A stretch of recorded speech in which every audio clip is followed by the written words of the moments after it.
Well, hello everyone and welcome to Rhys Thomas Tours. My name is Rhys Thomas. I am a London Blue Badge guide and today I am in East London.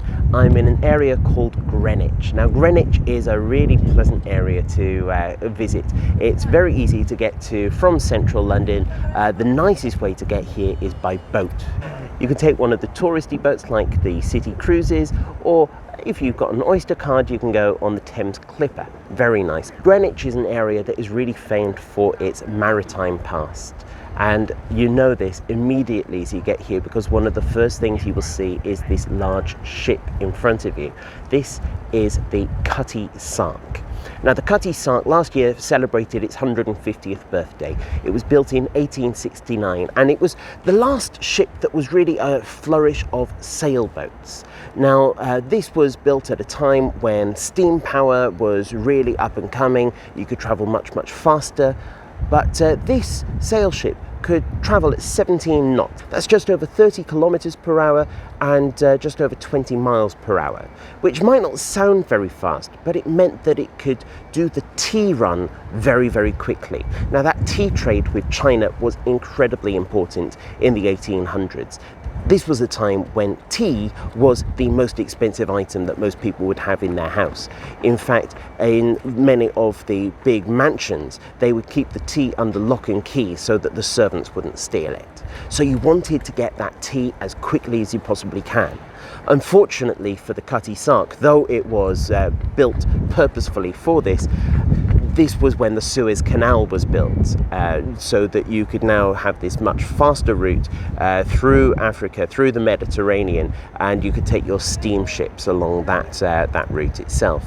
So it would then go on to be a wool ship, and this would travel down to Australia, and it had for 10 years the record for the fastest trade between Australia and Britain.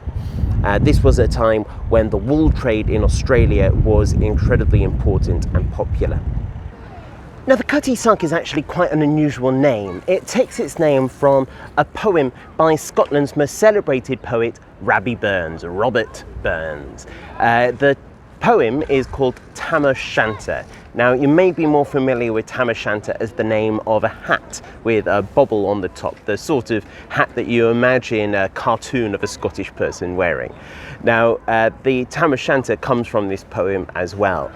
Tam is a drunken man. He goes out in the middle of the night and he is surrounded by witches and other spooky things, and he sees one of the witches, the youngest, called Nanny, is wearing a very short smock or sark, as you'd say in the old Scottish, an undergarment, and so she had grown out of it and it was really quite revealing, and the drunk Tam shouts out to her and this alerts all the other witches. Everything lights up around him. They chase after Tam, who speeds away on his horse called Meg, and Nanny reaches out, grabs the horse's tail and pulls it off.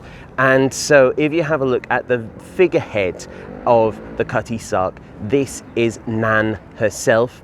Normally she would have in her hand the horse's tail, and she did the last time I came to Greenwich, but it must have blown away in the wind or something. However, this is not the original figurehead. The original figurehead still has the horse's tail in her hands, and it is down in the museum section. Now the museum is closed right now, so let's just have a quick look through the window and see the original figurehead and those other figureheads that they have here. This is the largest collection of ship figureheads in the world, so they say.